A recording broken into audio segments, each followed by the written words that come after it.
Everybody, welcome back to Smoke Red Barbecue's YouTube channel. Today we are doing a hot and fast brisket. Now, there's been all the rave of the, let's say, of the Dallas crew to do hot and fast briskets far out in the west coast of California. Legendary people like Harry Sue have perfected hot and fast barbecue, hot and fast briskets, which to me, before I watched the videos, I was rather skeptical if this was even possible.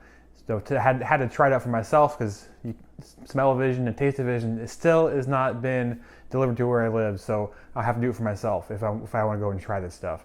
I have a nice brisket here, sitting right here, resting. We're gonna go ahead and peel back the layers of tin foil and a blanket, which is letting it sleep pretty well, and see how I did. But before that, I want to go ahead and talk through what we specifically did for this cook.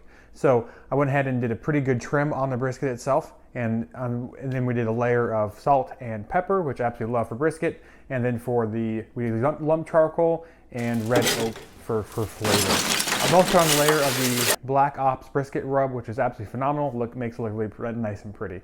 So to do this correctly, you want to make sure you get your smoker up to 400 degrees. And then with how the bigger an egg works, forgive my amateur level diagrams here. So you have the base layer of the charcoal, and right above that is the egg converter, egg deflector, whatever you want to call it. And then the grate sits just above here. So what I did is I went and used my grate extender and put the brisket up about 3 or 4 inches higher, just to get it just far enough away from the very, very hot charcoal, which could be direct dependent upon where you're positioning the egg converter and how long the brisket is. I want to keep the brisket as far away as possible, but again, still at 400 degrees temperature, which is absolutely crazy to me. So got that on, let that sit for about 2 to 3 hours, cooking, getting the bark nice and crispy really, getting the bark nice and good. And in every hour, we opened up the barbecue lid and went and inspected it, and also spritzed it with apple cider vinegar and combined with water. And then after so-ish time, we went and foiled it and then put it back on the smoker at 275. And we had to dial down the temperatures a lot to get that temperature down to 275 from a 400 degree temperature on the bigger an egg.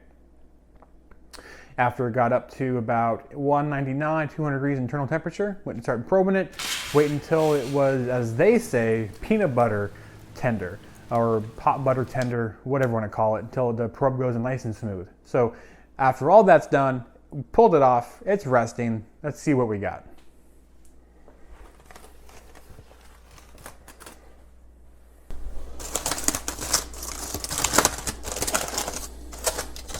Drain it first before doing anything else.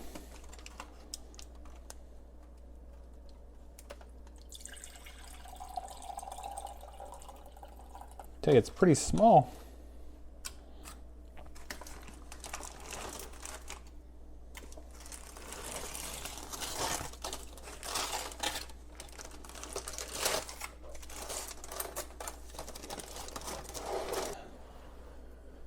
New knife, see how she goes.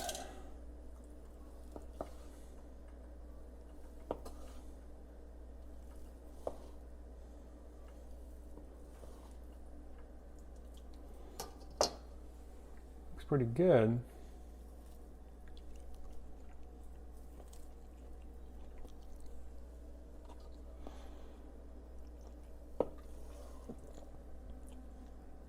Looks like pretty good slices if you ask me. Now, my favorite, of course, is the point.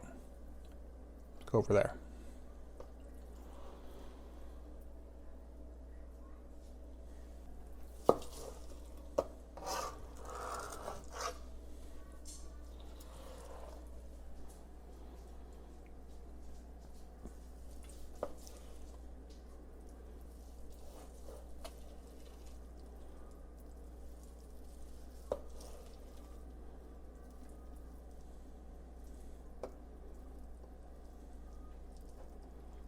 See, that's a success right there.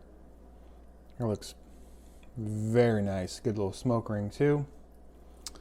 That looks pretty darn good. Let's go and pull back and do a taste. This was one of the pieces from the flat. The pull, it's a little hard to pull. Tastes pretty good.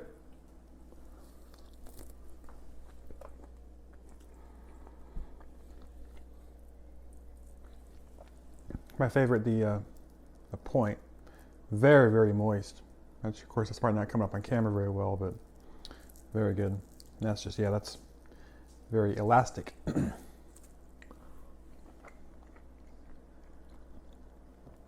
That's great.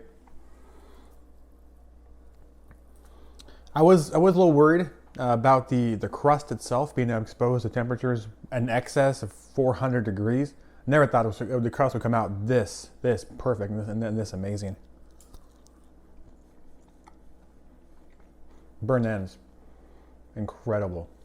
Not much else to say except thank you for stopping by and seeing this video. And until next time, cheers and keep barbecuing, America.